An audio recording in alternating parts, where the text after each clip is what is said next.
I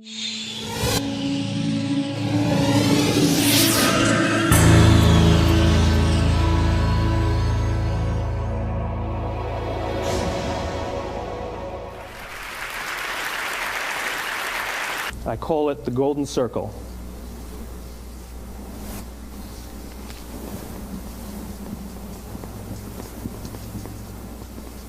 Why, how, what? This little idea explains why some organizations and some leaders are able to inspire where others aren't. Let me define the terms really quickly. Every single person, every single organization on the planet knows what they do, 100%. Some know how they do it, whether you call it your differentiating value proposition or your proprietary process or your USP. But very, very few people or organizations know why they do what they do.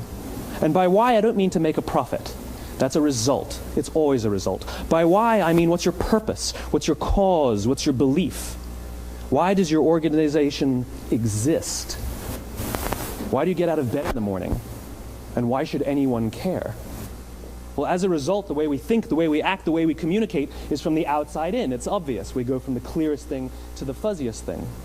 But the inspired leaders and the inspired organizations, regardless of their size, regardless of their industry, all think, act, and communicate from the inside out. Let me give you an example. I use Apple because they're easy to understand and everybody gets it. If Apple were like everyone else, a marketing message from them might sound like this. We make great computers. They're beautifully designed, simple to use, and user-friendly. Want to buy one? Meh.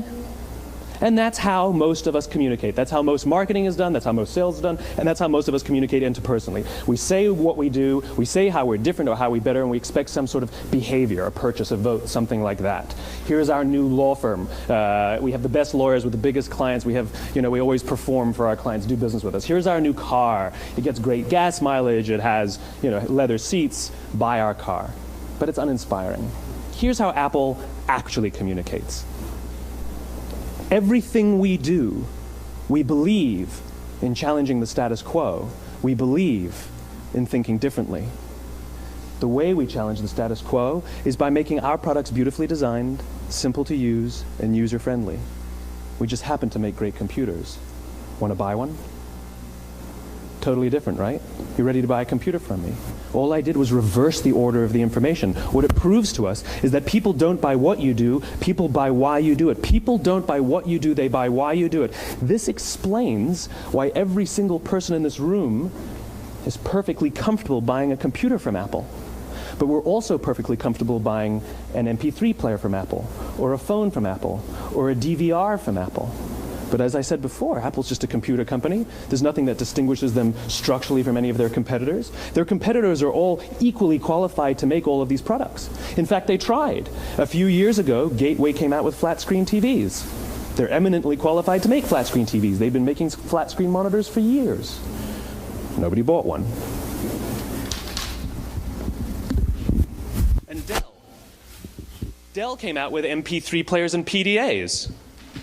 And they make great quality products, and they can make perfectly well-designed products, and nobody bought one. In fact, talking about it now, we can't even imagine buying an MP3 player from Dell. Why would you buy an MP3 player from a computer company? But we do it every day. People don't buy what you do, they buy why you do it. When we communicate from the outside in, yes, people can understand vast amounts of complicated information like features and benefits and facts and figures. It just doesn't drive behavior. When we communicate from the inside out, we're talking directly to the part of the brain that controls behavior, and then we allow people to rationalize it with the tangible things we say and do. This is where gut decisions come from. Sometimes you can give somebody all the facts and your figures, and they say, I know what all the facts and details say, but it just doesn't feel right. Why would we use that verb? It doesn't feel right. Because the part of the brain that controls decision-making doesn't control language. And the best we can muster up is, I don't know, it just doesn't feel right.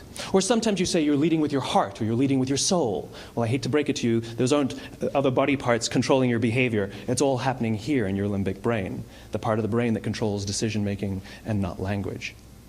But if you don't know why you do what you do, and people respond to why you do what you do, then how will anybody How will you ever get people to vote for you or buy something from you, or more importantly, be loyal?